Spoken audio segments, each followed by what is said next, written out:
Imagine that you are a young woman in late 1930s America. Your early life was relatively carefree. You came of age during the liberal and prosperous Roaring '20s. Then the Depression hit. 10 years of almost unimaginable deprivation, hardship, and uncertainty. You may have seen scenes play out in great cities like New York, Chicago, or Los Angeles, which seemed like they were lifted straight from the Dark Ages. Children starving to death in the street, whole families living in hovels and clothed in rags, teeth rotting out of their skulls, widespread malnutrition, natural disasters, people squabbling over basic resources. For the very first time in American history, the birth rate plummeted below replacement levels, and some communities had unemployment rates upward of 75%. It was a decade of breadlines on dirty gray streets, of biblical brown dust clouds, and of black, broken spirits. And then, one day, just as this nightmare is starting to abate, just as the economy is starting to recover and there's a glimmer of hope, you step into a packed movie theater. The lights go down, and emblazoned on the silver screen above you in glorious Technicolor, you see this.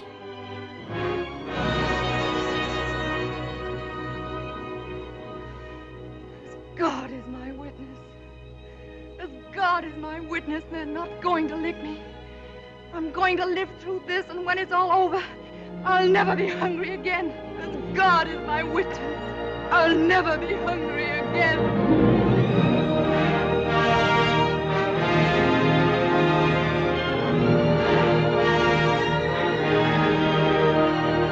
So, yeah. Is it any wonder this is your grandma's favorite movie? Gone with the Wind, the 1939 historical epic of the Civil War and Reconstruction produced by David O. Selznick, is about a girl born into privilege whose childhood innocence is violently ripped away from her by forces beyond her control. But through the crucible, she discovers her own uniquely feminine power. And with nothing but her own grit and determination, this girl seizes her destiny to become a formidable, unflappable, tenacious woman. Not only did Gone with the Wind meet with smashing success, adjusted for inflation, it is still to this day the highest grossing film of all time. Like, not even my boy Big Jim can one-up this motherfucker. It also represented a decisive cultural moment. America was emerging from the Depression as the world's foremost industrial hub, and within just a few short years, it would rise from the ashes of the Second World War as the greatest empire the world had ever seen, armed with a planet-killing superweapon of positively preternatural power. 1939 was the beginning of the American century, and Gone with the Wind was an American masterpiece, mythologizing American history, made using the ultimate American art form. Cinema, baby. The making of this movie was the Manhattan Project of the arts, an epic achievement to stand the test of time. It gave the United States cultural and artistic dominance just as forceful and inarguable as our productive capacity or our military might. And like all of America's greatest inventions, it is, of course, horrifically racist. Sorry, man, we've got to march. Goodbye, Miss Scarlett. Don't worry, we'll stop them Yankees. Goodbye, Big Sam. Gone with the Wind is a distillation of the half-century of Civil War historiography preceding its production, and reflects many of the classic false narratives of the Lost Cause myth. But unlike virtually every other Lost Cause book or film I've reviewed on this channel, it is infuriatingly amazing. Like, this is the greatest film ever made. Objectively. I'm sorry, it just is. Many years ago, I called The Outlaw Josie Wales the best Civil War film from the Southern perspective, and I have to retract that, because it is so laughably wrong. Like, Gone with the Wind is so completely and obviously the best film about the American Civil War ever made, and it's not even close. It is miles ahead of every single one of these other movies, and frankly, makes them all look like massive piles of fucking shit. But it never really comes up in discussions about the best Civil War films. What are the titles you hear instead? You know, Gettysburg, Glory, Lincoln, movies like that. Do you notice any commonalities between them? Yeah, that's right, they're fucking boy movies. Because virtually everyone involved in these conversations are fucking men. Boys, do yourselves a fucking favor, alright? The statistically 85% of you watching this who are male, watch some fucking girl movies. You have no idea how much you're missing out. Start with the 2005 Pride and Prejudice and go from there. I promise you, millennial men, you will be having so much sex if you can intelligently converse about the Mr. Darcy hand flex. This is the solution to the male loneliness epidemic, alright? Learn to talk about the fucking hand flex. Fuck! Isn't it thrilling? Mr. Lincoln has called soldiers, volunteers to fight against us. Fiddly dee, don't you men ever think about anything important? But it's war, Miss O'Hara. But anyway, despite the producer's oft-stated commitment to historical accuracy, basically everything that Gone with the Wind is trying to say about the Civil War and Reconstruction is hideously wrong, and its black and enslaved characters are mostly portrayed as imbecilic figures of fun, with the notable exception of Mammy, played by Hattie McDaniel, who won the Academy Award for Best Supporting Actress for the role. She was the first African-American to win an Oscar, and famously, she was forced to sit at a segregated table in the back of the room for the duration of the Oscar ceremony. So let's break it all down, practically scene by scene, in excruciating detail, in this new series, which may end up being as long as the movie itself. Suffice to say, this video has been a long time coming. So, with all due disrespect to Margaret Mitchell, this is Atun-Shei's Gone with the Wind.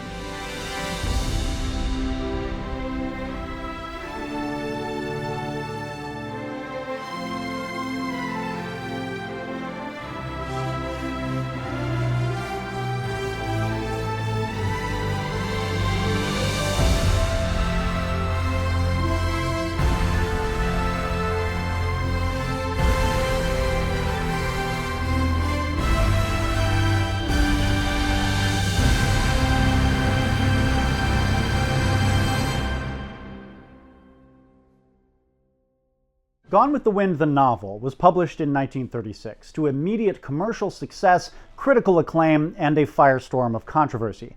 The author, Margaret Mitchell, was an Atlanta native in her mid-30s from a wealthy white Southern family, and before you ask, yes, obviously her grandfather was a Confederate soldier. At the outset of the war, Russell Mitchell was living in Texas and already a fire-eating secessionist. He organized an infantry company, but later resigned his commission due to creative differences with his troops. Enlisting as a private in the 1st Texas Infantry under John Bell Hood, he served in many of the Eastern Theater's greatest battles and suffered major head trauma at the Battle of Antietam. Years later, Margaret's brother remembered how Papa Russell would guide his grandchildren's fingers toward the scar on his scalp and say, "Feel it, child? Do you feel it?" The lesson was clear. To be a Mitchell was to be a survivor. In her early childhood, Margaret witnessed what she called a, quote, battle in the street a block behind the family mansion. This battle was, in fact, the 1906 Atlanta race massacre, when mobs of white civilians, aided by police of course, went neighborhood to neighborhood slaughtering black people indiscriminately. In a serendipitous twist, the massacre was believed to have been indirectly inspired by a local stage adaptation of Thomas Dixon's The Klansman, later adapted on film by D.W. Griffith as, of course, The Birth of a Nation, a book and film second only to Gone with the Wind in its influence on Americans' memory of the Civil War and Reconstruction. The Atlanta of Margaret's youth was a profoundly haunted city. The landscape was dotted with crumbling chimneys and charred foundations of once great plantation houses, all that remained of the pre-lapsarian world of the Old South after the purifying fires of Sherman's March. The Mitchell children regularly dug mini-balls out of old earthworks running along leafy residential streets, and on Confederate Memorial Day, they watched thousands of white faces weep in utter silence as hobbled old veterans passed by on parade with their tattered, blood-stained banners. As Faulkner once put it, the South had been dead since 1865 and was now peopled only with, quote, garrulous, outraged, baffled ghosts. In the fall of 1918, Margaret briefly went to university at Smith College in Northampton, Massachusetts. Enemy territory. And her discomfort and culture shock reached a boiling point when a young black woman joined one of Margaret's history courses, her favorite subject. She bitterly confronted the professor and demanded to be transferred to a different class. The teacher, to her credit, refused. Furious, Margaret then went over her head to the school administration, who cravenly granted her request. After moving back to Atlanta to care for her ailing mother, Margaret, known to her friends as Peggy, gained a reputation around town as a, quote, baby-faced vamp and notorious flirt. We have a surprising wealth of information about her largely sexless but nonetheless intense connection with several local men during this period, including a pair of best friends named Berrien Upshaw and John Marsh, who she dated simultaneously. She married Upshaw in 1922. Marsh was the best man at their wedding. Later, she divorced Upshaw and married Marsh. Strikes me that Margaret, like many of her characters, would have benefited from the Godwinian system, if you know what I mean. It was also around this time that Peggy Mitchell began her career as a journalist, a profession in which she thrived, even as a young woman in an overwhelmingly male-dominated field. She quickly picked up the jazz-age reporter's penchant for smoking, drinking, and swearing. Multiple friends later reminisced about how the 5'0", 100-pound soaking wet Margaret could drink nearly anyone under the table. And in the great tradition of the finest romance writers, Peggy also became a discerning connoisseur of smut.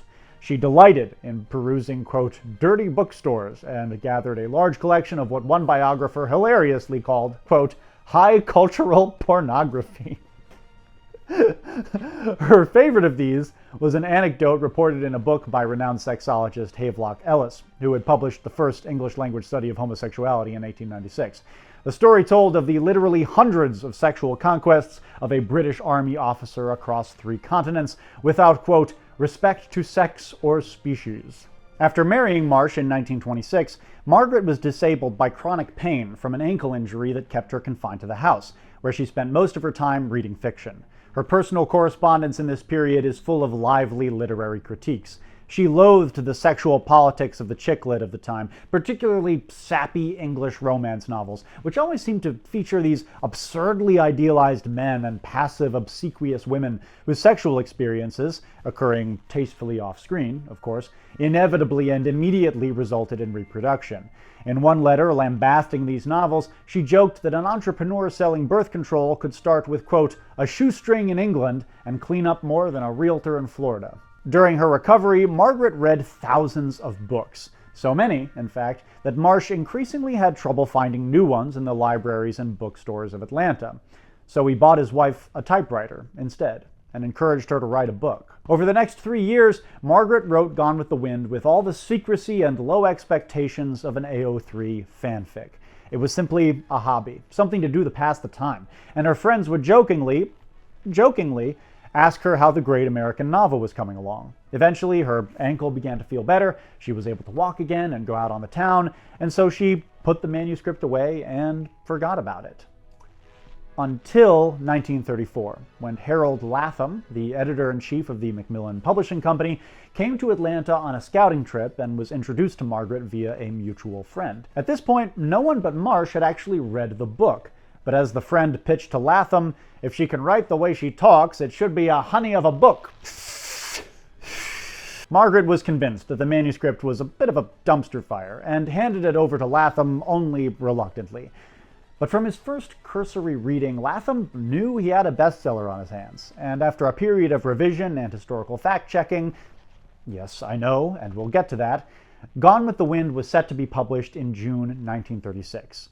Pre-sale reviews were universally glowing, and a proof copy providentially ended up in the hands of David O. Selznick, studio head of Selznick International Pictures, whose New York agent urged him to read it immediately with a telegram that simply read, "Drop everything and buy it." And that summer, Scarlett O'Hara unleashed herself upon the world with characteristic indomitability.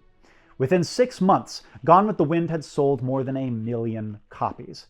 And America's relationship with its own past would never be the same.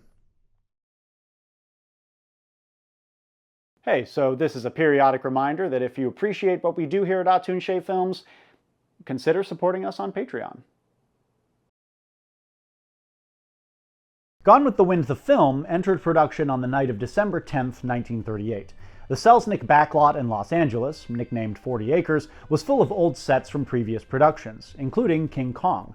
Rather than tear down the sets to build the stately antebellum homes needed for principal photography, the crew decided to burn them down for effects shots for the sequence in Gone with the Wind depicting the burning of Atlanta. The shoot was helmed by production designer William Menzies. After a month of preparation and some adjustments to the sets by the art department, the crew rented 7 Technicolor cameras on the morning of the 10th and spent the day setting up smoke machines and pyrotechnics. Filming began shortly after dark, and amazingly only took about an hour. Since the crew wasn't filming close-ups, Rhett Butler and Scarlett O'Hara were played by stand-ins. Clark Gable wasn't yet available, and the role of Scarlett hadn't officially been cast. But according to Selznick, the great British actor Vivien Leigh visited the set that night. Her agent introduced them by boldly saying, "David, I want you to meet Scarlett O'Hara." Leigh would, of course, soon beat out hundreds of other actors for the part and go on to deliver one of the best film performances of all time.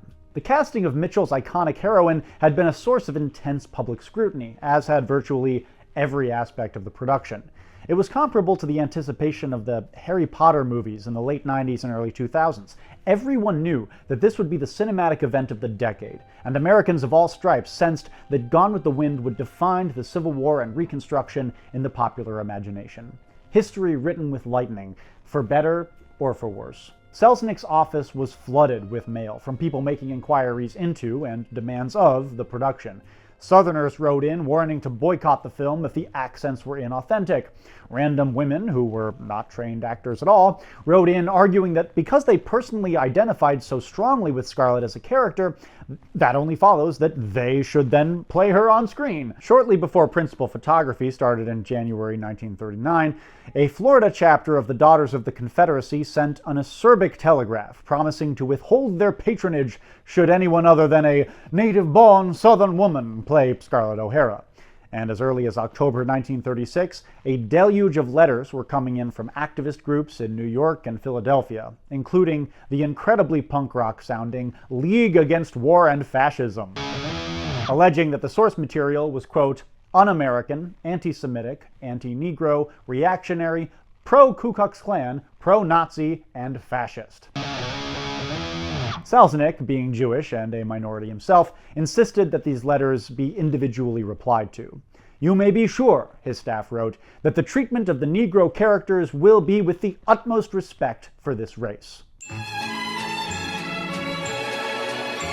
No less an organization than the NAACP also reached out to Selznick in a polite but firm communique in July of '38, in which Secretary Walter White wrote, "The book fundamentally is so essentially superficial and false in its emphases that it will require almost incredible effort to make a film from the novel which would not be both a hurtful and inaccurate picture of the Reconstruction era. Most historical treatments of the pre-Civil War and Reconstruction days either completely ignore the considerable part played by the Negro in American history, or give such a distorted and essentially vicious treatment to the Negro that it is a wonder that white Americans are not more prejudiced than they are. The motion picture, appealing as it does to the visual and auditory senses, reaches so many Americans, particularly of the middle classes, that infinite harm could be done in a critical period like this when racial hatreds and prejudices are so alive." Selznick wrote back that he was keenly sensitive to White's concerns, and he promised to employ an African-American historical advisor on set to ensure that the subject would be treated with authenticity and respect. Needless to say, Selznick failed spectacularly to make Gone with the Wind anything other than a seething trash fire of anti-black racism. And in fact, very ironically, the ways that the story pushes back against the Lost Cause myth are more Peggy Mitchell's doing than the filmmakers. Still, given his own religious beliefs, Selznick had no love for the Ku Klux Klan, so he omitted the scenes which explicitly glorified them in the novel. Out of deference to the anti-racist protesters, he also consciously avoided depicting violence toward enslaved characters that might upset black audiences. But the fact remains that not only was he the danger, but Walter White was right. The story of Gone with the Wind is fundamentally rotten. Both the film's open racism and its distortion of historical fact was utterly inevitable. There is no way to tell Scarlett O'Hara's story without romanticizing slavery and depicting the prospect of racial equality as a dire civilizational threat. It's not just her point of view as a privileged white Southerner of this period, nor is it Margaret Mitchell's own bias of swimming, in the water of the Dunning School. It is baked into Scarlett's arc as a character. The pre-Civil War South isn't just a symbol of racial and economic dominance. It's a direct corollary to the innocence of childhood itself. Because Gone with the Wind is fundamentally a coming-of-age story. And like most coming-of-age stories, it's profoundly nostalgic. Both the book and the film begin in April 1861, when Scarlett is 16 years old and living at Tara, a cotton plantation in North Georgia. Scarlett is spoiled and a bit frivolous, but extremely intelligent, and when she wants something, she goes at it with the stubborn determination of a terrier. Currently, she very much wants Ashley Wilkes, the scion of the neighboring plantation of 12 Oaks. Ashley is aloof, absent-minded, and intellectual, so temperamentally he really couldn't be farther from Scarlett if he tried. Pretty much everyone in Scarlett's life agrees that she and Ashley would be a terrible match. In particular, Scarlett's father, Gerald, a raucous and shrewd immigrant from Ireland who married well and changed his class. In a key early scene between father and daughter, Gerald urges Scarlett to stop obsessing over boys and instead learn to love the land of Tara, Gerald's life's work and her birthright. Do you mean to tell me, Katie Scarlett O'Hara, that Tara, that land doesn't mean anything to you? Why, land is the only thing in the world worth working for, worth fighting for, worth dying for. Tara, Gerald argues, represents to their family the part of oneself that is eternal. It's like a soul, and it must be protected at all costs. As we'll see, Tara is virtually the only thing in Scarlett's life that's consistent. Not only is it a childhood home, literally, but it's also a small piece of childhood that Scarlett carries with her, always, even when she's not physically there. Gone with the Wind begins and ends with Tara, with childhood and the memory of childhood. This is all very telling psychologically, and I think it kind of hammers home just how American in character this story is. Again, Gone with the Wind is not unique in its nostalgia as a coming-of-age story, but it's very interesting that it personifies both childhood and, the archetypal capital H home as a fucking working cotton plantation, a piece of private property which functions as a for-profit institution dependent on viciously exploited labor and immutable social hierarchy. And even setting that aside, perhaps the very idea of nostalgia itself as a key feature of the coming-of-age story is inherently kind of reactionary. It's interesting that one of the only coming-of-age stories I know which has an optimistic view about growing up is also a classic American novel set during the Civil War, written by a female author who inserted many autobiographical details into her protagonist. Little Women by Louisa May Alcott. Where Margaret Mitchell was a Confederate sympathizer and ardent racist, Alcott was a conquered transcendentalist, an abolitionist, an anti-imperialist, an ethical vegetarian, and an immigrants' rights advocate. Like Scarlett, she volunteered as a nurse during the Civil War, except on the right side, of course. In Little Women, land isn't the most important thing in life, it's family. For Alcott, possessions aren't eternal, that's ridiculous. Only love is. And I'll be goddamned if that ain't the rock-bottom difference between a conservative brain and a progressive one. But where Alcott and Mitchell would have agreed was on the subject of feminism. And from Gone with the Wind's opening scenes, it's clear that Scarlett O'Hara is far from a wilting flower of a female protagonist. The inciting incident of the story takes place at a big Wilkes family barbecue at 12 Oaks, which every aristocrat in the county turns out for. This whole sequence is absolutely one of the highlights of the movie. But first, some racism. As Scarlett gets dressed for the barbecue, we meet house slaves Mammy, played by Hattie McDaniel, and Prissy, played by Butterfly McQueen. These are the two people who Scarlett most directly forces to perform menial tasks for her without compensation, at least until 1865, after which they stick around because they love the O'Hara family so much and are so loyal to them. The film does an incredible job establishing the dynamic between Scarlett and Mammy. Mammy, fussy and overbearing, the long-suffering surrogate mother of 2 generations of Scarlett's family on the maternal side, and Scarlett, an incorrigible brat who nonetheless clearly has a warmer relationship with this social inferior than she does with her own biological mother, a woman so statuesque, graceful, and authoritative as to almost render her less human. Scarlett is obviously far more privileged than Mammy, but as a young girl, she actually doesn't have that much power in this society either. And that shared lack of status clearly has created some sort of intimacy between them. There's 2 moments when these women bargain with one another. First, when Scarlett is trying to get Mammy to allow her to wear that iconic and, honestly, really fucking sexy green barbecue dress. I'm going to speak to your ma about you.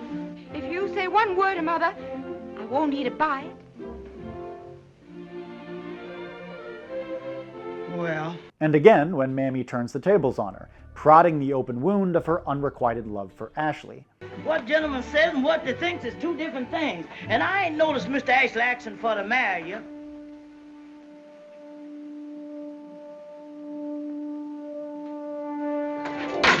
It's kind of a perfect scene dramaturgically. It made sense dramaturgically. With conflict, characters committed toward taking action, shifting status, and a major dramatic question posed at the beginning of the scene and answered by the end.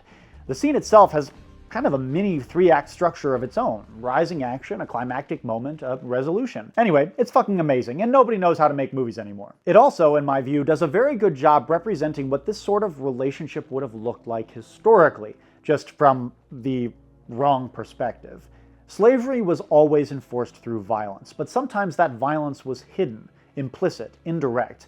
And in all unequal human societies, complicated tiers of privilege and hierarchy incentivize some members of oppressed groups to perpetuate, or at least turn a blind eye to, tyrannical systems for their own comfort and convenience. In Mammy's case, it's the crumbs she gets as a house slave and the middling power she consequently wields over field slaves, not to mention the relative comfort she enjoys in the big house at Tara. All things being relative, she probably has better accommodations than some of the poor white farmers of the area. The loyal slave is an inherently fascinating character because that adjective joined with that noun and all the life circumstances and implications that come along with it are fundamentally in conflict with one another. Mammy does genuinely love Scarlett. She raised her and her mother. She's profoundly emotionally invested in the well-being of this family, and that's horrifying. That's what makes her, in a way not intended by Mitchell or Selznick, the most fascinating character in this narrative. She's living proof that atrocities happen because of brute stupidity, force of habit, and social conformity, more than anything else. It's a crying shame, then, that neither the book nor the film are interested at all in exploring that tension. As far as Mitchell and Selznick are concerned, Mammy is loyal because she's happy, and the O'Haras are kindly masters who treat their slaves really well, and so it's honestly just fine. Stop worrying so much about it. Another thing you should stop worrying about is the inherent romanticism to the famous barbecue at 12 Oaks sequence. And by God, what a sequence. This is the scene that's launched 1,000 problematic plantation weddings. And honestly, I get it. Look at those costumes, the sets, and Scarlett in that fucking insanely hot green getup with that big cunty hat.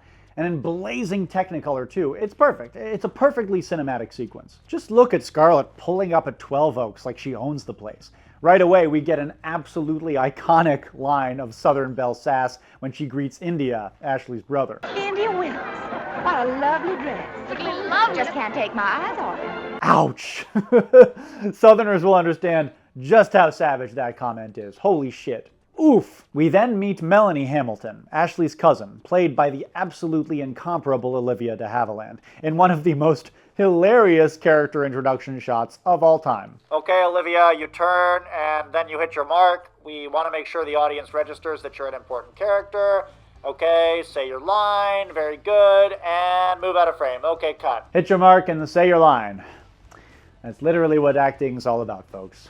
Now this guy is Charles Hamilton, Melanie's brother, who's in love with Scarlett because, of course he is. I mean, holy shit, Vivien Leigh is so fucking hot in that green dress.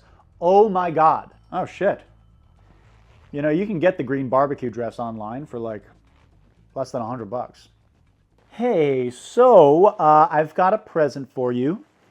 It is, I just ordered it. It is a really cute green dress. You're gonna look really sexy in it. I was kind of hoping that like next time we go to a party, you could wear it, and we could like both dress up. I'll dress in like a really nice suit, and you know, we'll like at some point go into like this little side room or one of the, you know, empty rooms, the bedrooms or whatever, and I'll kind of like follow you in there, and I'll make a ungentlemanly advance toward you, and then you slap me and you call me a dirty old varmint. But if you could do it in a southern accent, that would be great. And actually, if you could just like keep a southern accent the whole night, that would be really cool too. And then I'll say, well, I might be no gentleman, but you, miss, are no lady, and I'll like rip the corset open and take you in a manly fashion. What do you think? I mean, I think that'd be pretty sexy. And and the safe word can be Fredericksburg. Scarlett flirts shamelessly with Charles and a bunch of other dudes at the party, basically just to make Ashley jealous. Not only is this just delightfully entertaining dialogue, it's also a relatively low-stakes example of a character trait which becomes crucial later: Scarlett's incredible powers of charm and social manipulation. She might be this simpering Southern belle that nobody really takes seriously, but secretly she's almost always the smartest person in the room. In the book, Mitchell does a really great job illustrating just how much contempt Scarlett has for these men, and how easily she can wrap them around her little finger, while basically making them feel like the center of the universe to protect their fragile masculine egos. It's a very relatable situation for a lot of young women, isn't it? Again, is it any wonder that this was your grandma's favorite movie? Probably your favorite book too, honestly. After Scarlett makes the rounds, we're introduced to the man who will eventually loom larger than anyone else in Scarlett's young life, Rhett Butler, played by Clark Gable. Rhett is pretty openly known as a scoundrel and a rake, somebody who does not fit in at all with aristocratic planter culture, and from the very first moment we see him, he's just oozing primal sexuality. He looks as if he knows what I look like without my shimmy. Oh. So within just about 5 minutes of screen time, we've been introduced to pretty much all of the film's main characters, and gotten a strong sense of their personalities with incredible storytelling efficiency. The stage set with all of our primary players, it's time for the plot to begin. Scarlett and the other girls take naps between the lunch portion and the dancing portion of this day-long party, while the men take whiskey and cigars and talk politics. But first, of course, some racism.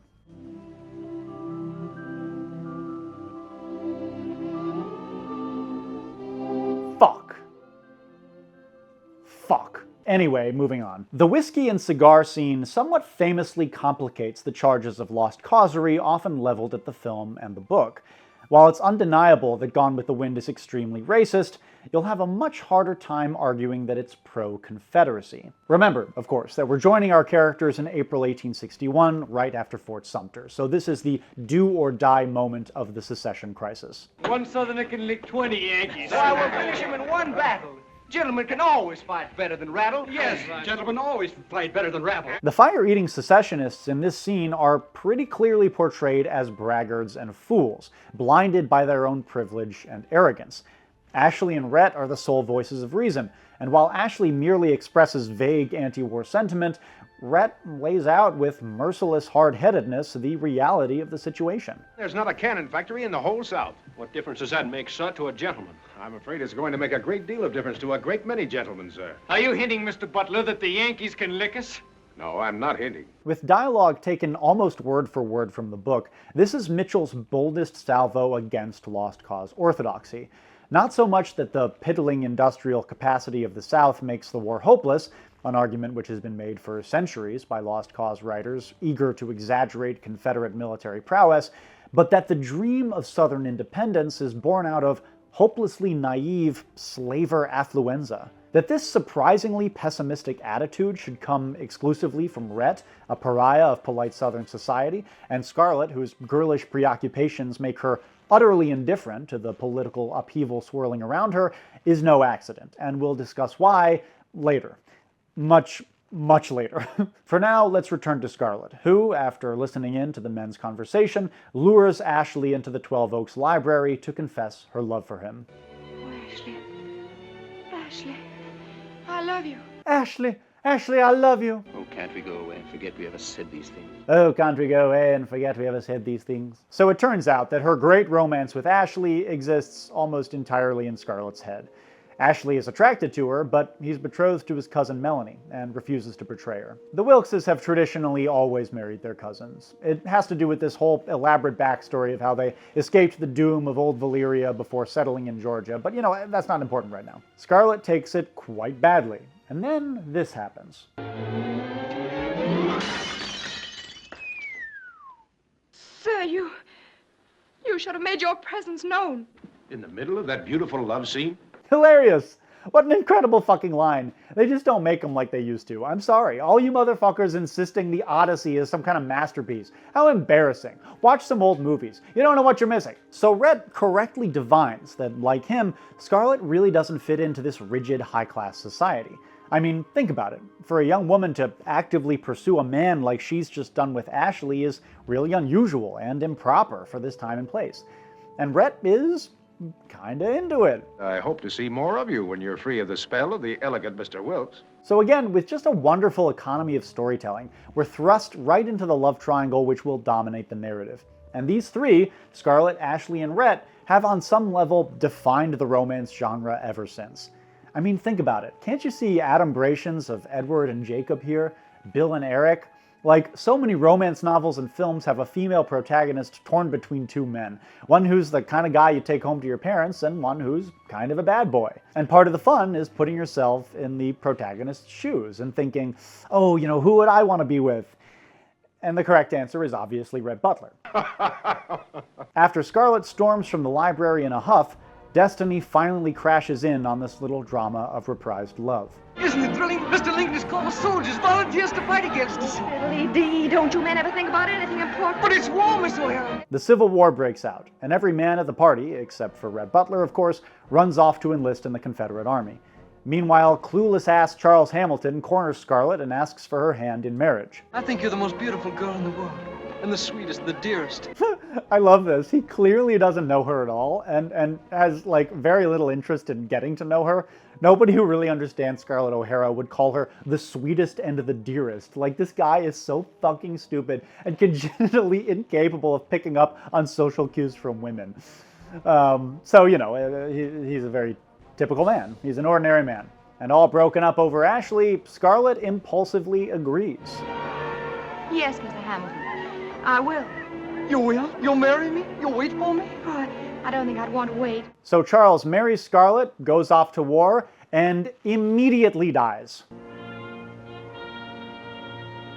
Let's stop for a second to appreciate this fucking shot. Look at the lighting, the perfect placement of the sword in the sash. It's so fucking good. Holy shit. This fucking movie is so fucking good! We rejoin Scarlett back at Tara, now a widow, in yet another unbelievably sexy outfit. Her whole, like, Black Widow look. Woo! You know, when people say they want a goth girlfriend, they think like tattoos or piercings. No. Fuck that shit. This is the goth girlfriend I want. A bratty Southern belle insincerely mourning her piece of shit Confederate husband.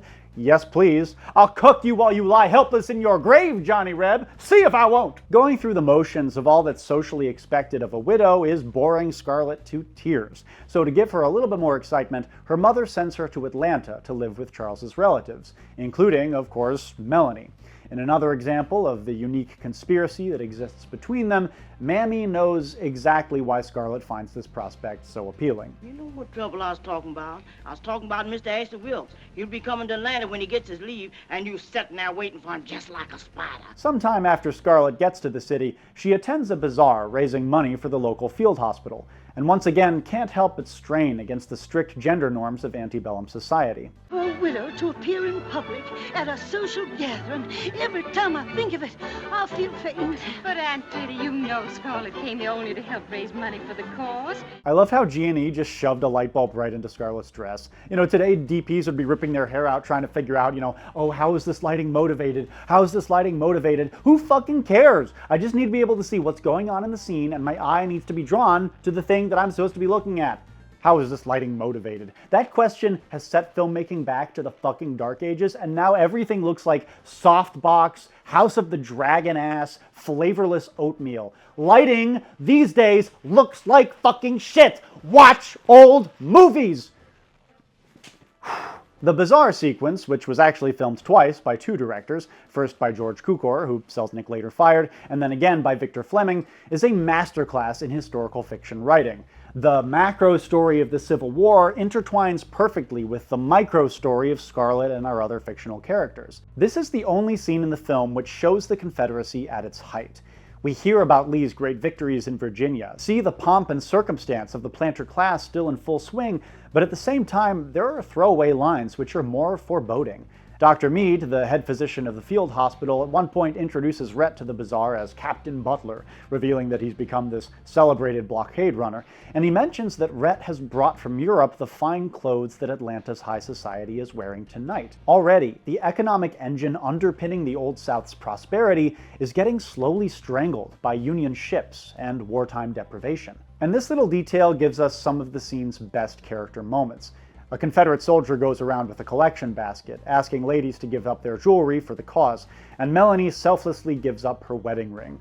Not to be undone, Scarlett tosses her ring in the basket too, setting up one of Rhett's best one-liners. And you, Mrs. Hamilton, I know just how much that means to you. In the book, Scarlett agonizes over her loneliness at the sight of all these die-in-the-wool Confederates and their exhausting dedication to the cause.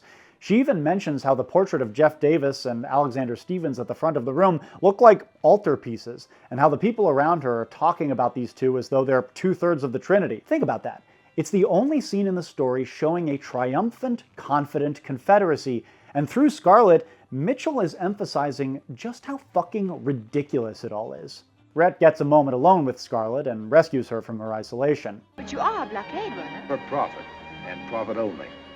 Are you trying to tell me you don't believe in the cause? I believe in Rhett Butler. He's the only cause I know. And when the organizers of the bazaar ask the men to bid on dances with the ladies of their choice, Rhett makes a public spectacle of their defiance. $150 in gold.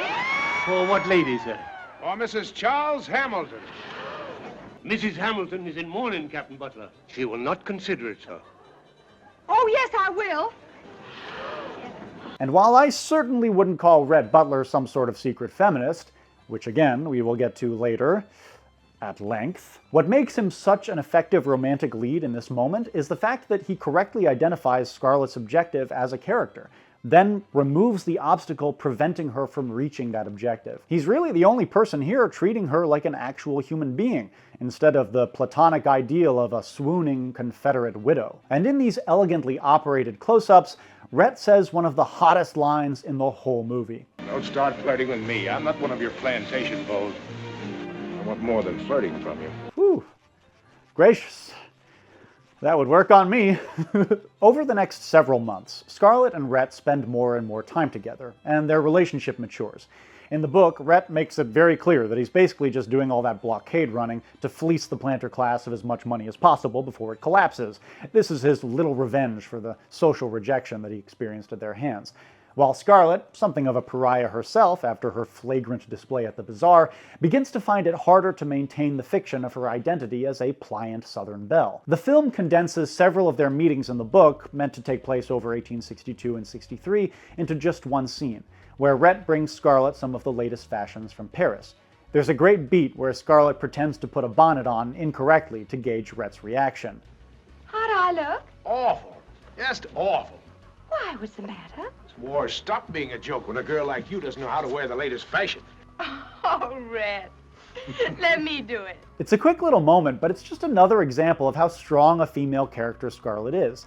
She's situated in a strictly patriarchal society, but instead of exercising power in a traditionally masculine way, like, studying the blade and joining the Confederate Army or whatever, her strengths lie in the traditionally feminine realm of the socialite. I think she has a lot in common with Elle Woods in that way, one of those vanishingly few strong female characters in cinema whose gender expression is consummately girly. And the reason Rhett Butler was such a heartthrob for your grandma is the same reason that Tom Wambsgans is for your wife, because he engages with the woman he loves on her terms.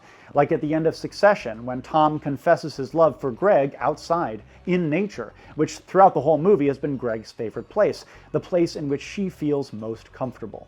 I'd castrate you and marry you in a heartbeat. Similarly, Rhett not only gets Scarlett the type of gifts that she actually wants, instead of, like Warhammer 40K figurines or whatever boy shit he's into, but can talk about them intelligently. And another thing, those pantalettes. I don't know a woman in Paris that wears pantalettes anymore. Boys, this is the solution to the male loneliness epidemic. You need to learn everything you can about pantalettes. Also, say things like this. No, I don't think I will kiss you. Although you need kissing badly. That's what's wrong with you. You should be kissed and often, and by someone who knows how. Woo! That line would also totally work on me. Unfortunately, their blooming intimacy is interrupted by Scarlett putting her foot in her mouth and mentioning Ashley, who Rhett reveals is currently fighting in a major battle somewhere up north. Oh, but tell me, Red, where is it? Some little town in Pennsylvania called Gettysburg. Both the book and the film depict Atlanta's reaction to the news of the Battle of Gettysburg. First, with growing apprehension. Mitchell has this great line in there where she describes all of the telegraph lines suddenly going silent on July 3rd. I don't know how historically accurate it is, but it's cool. Then dawning horror and just unfettered heartbreak as these sickeningly long casualty lists come in. And then, of course, the devastating news of Lee's crushing defeat. By the 1930s, the importance of the Eastern Theater had been so comically overemphasized in Civil War historiography that Gettysburg was comprehensively regarded as the deciding battle of the war, and Gone with the Wind portrays it as such. And it was this flawed historical understanding which led to the Lost Cause's romantic fixation on Gettysburg, specifically Pickett's charge, as the moment when things should have gone another way than they did. Of course, you're probably all familiar with that great Faulkner quote from his novel Intruder in the Dust. The one that talks about, how whenever he wants to, every Southern boy 14 years old can transport himself to that moment just before 2 o'clock on July 3rd, sitting behind that rail fence, ready to go, where it's all in the balance, it hasn't happened yet, and victory is still within grasp. For the White South, it's the tantalizing what if that gives Gettysburg its romantic sheen. And yet, Gone with the Wind subtly subverts the Lost Cause in this moment, again using Rhett as a mouthpiece. The cause of living in the past is dying right in front of us. I never heard you talk like that before. I'm angry. Waste always makes me angry, and that's what all this is, sheer waste. Mitchell's nostalgia for the Confederacy and the antebellum South is clearly in conflict with her own sense of practicality. And if we think of Rhett as the devil on her shoulder saying, hey Peggy, are you really all down with this Morse, Robert, and Johnny Reb shit? Then, we might consider Scarlett a bit of a stand-in for Mitchell herself, someone torn between what she knows to be true and what her culture tells her is important. And it's this contradictory tension within the white Southern female psyche which makes Gone with the Wind such a vital and surprisingly insightful artifact of Civil War memory. One thing this scene does really well from a historical perspective is emphasize the anxiety and dread of life on the home front. In Civil War memory's exhausting and relentless focus on battles and guns and uniforms, the civilian perspective, which was how most Americans experienced the war after all, has gotten more or less completely lost, at least outside of academia. There's a section from Royster's The Destructive War which speaks about this very poetically, which I think is worth quoting at length. Drawing from contemporary accounts and later reminiscences, he illuminates the fragile psychological state of people like Scarlett and Melanie, people watching the war unfold from afar. And to hear Royster tell it, the surreal pall of dread hanging over the civilian experience almost takes on the quality of gothic horror. Here it is. For some people's recollections of war experiences, the dream as a figure of speech most aptly expressed their sensation of having seen and done things that, upon reflection, could hardly have been real. A former delegate for the U.S. Christian Commission, who had spent a month in Sherman's army, wrote in 1866, "I look back upon the scenes there witnessed as upon a strange, terrible dream. Indeed, the whole experience of 4 dreadful years of war has a strange air of unreality, almost in spite of its multiplied and sad evidences." They were the kinds of memories Walt Whitman had in mind when he said that the real war would not get in the books. About 10 days after Lee's surrender, a Confederate veteran, Charles Woodward Hudson, said of the war, "The whole thing seems sometimes a fearful dream, too horrible to be real." The war itself came as an unbidden, overpowering, inescapable series of events that refused to conform to conventional understanding. Everyone had dreams. No one thought they were literally true, but they remained in the memory. Similarly, the memory of waking deeds that defied rationalization could be consigned to the category of experience that could hardly be true. The problem of comprehension lay not so much in remembering what had happened as in understanding how it could be allowed to happen among people who had set out to direct their own history. It's a sublime, waking nightmare that should feel intimately familiar to anyone living in times of crisis. The gloomy knowledge that something atrocious is happening at this very moment. Something which may be physically distant, but will inevitably touch you in some horrible way, if not slouch directly to your doorstep to devour you and your little life entirely. Well, we're not even an hour into breaking down this 4-hour movie, and I don't want to be one of those obnoxious YouTubers who drops a 4 or 5 hour video. So we'll leave it there for now. When we come back, we're going to start strong with what I know will be many of y'all's favorite scene.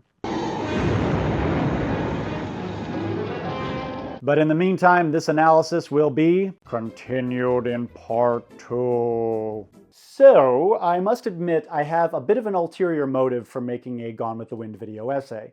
My new film, The Vampires of New Orleans, actually features a character very closely based on Scarlett O'Hara. She's a feisty Southern belle living through the Civil War who meets a bad boy and falls in love.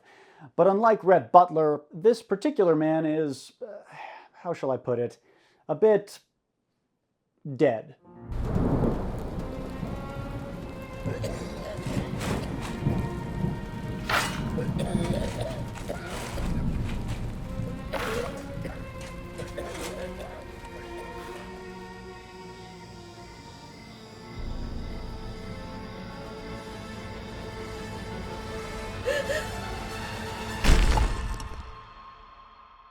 Her name is Madame Josephine McCarthy, and she's played by Linnea Gregg, who you may recognize as Patience Gavitt from the Sudbury Devil. When we next meet Josephine, it's in the modern day, and she's a vampire. And as you can imagine, like many white Southerners who lived through the Civil War, she is totally cool with the outcome and has just, completely made peace with how it all went down and is doing much better now. Just kidding. She's an incredibly sinister, half-mad, blood-sucking creature of the night, still dressed in a tattered hoop skirt with all of the horrifically backwards attitudes that you could possibly imagine from an antebellum aristocrat. Here's a sneak peek of a behind-the-scenes interview with Linnea talking about her character. This particular featurette features all of the actors who are playing vampires in the film, just kind of talking about what it was like, and it's going to be exclusively available on my website and on Patreon once the film is released. So with Josephine being greatly inspired by Vivien Leigh and Scarlett O'Hara in Gone with the Wind, in doing my character work, I decided that maybe the opposite was also true, and that one of the things canonically Josephine does is that she and Demacourt are tied to each other and never really far from each other, but in their relationship sometimes she needs a break. And not necessarily in a romantic sense. Just she's not super well up in the head, and so I don't think any of us are. None of us are. I certainly and ain't. so in her breaks from her life in New Orleans, she traverses the southern landscape through the fields, very Wuthering Heights vibes. But she will find little girls, basically, and hold them in thrall for a period of like several months to several years, depending on how long her break ends up being. And that in the early 20th century, one of those little girls was Margaret Mitchell. And so for several years, Josephine was telling a young Margaret Mitchell about her life in the Confederate South and, just absolutely glorifying it, oh, my husband Ashley, and he left me for the war, and, I loved him so much, but he didn't love me back the same way. And so young Margaret Mitchell internalized that story from Josephine, and that is actually a large part of how Gone with the Wind ended up being created. So in our little film, those Gone with the Wind and Josephine. When she told me that over the phone, I died laughing. Yeah. I laughed for It's like amazing. a minute. The Vampires of New Orleans is coming out this autumn. It is by far the best thing we've ever done. And if you want to learn more, follow me here or on Instagram for updates.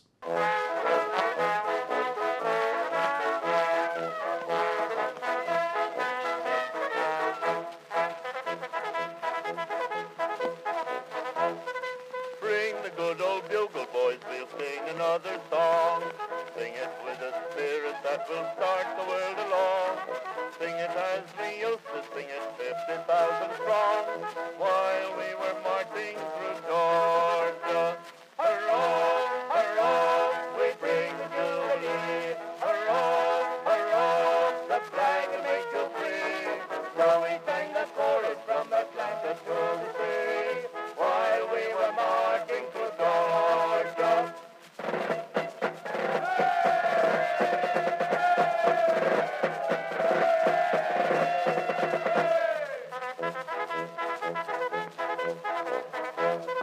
How the darkies shouted when they heard the joyful sound. How the turkeys gobbled with our commissary found. How the sweet potatoes even started from the ground while we were marching through Georgia.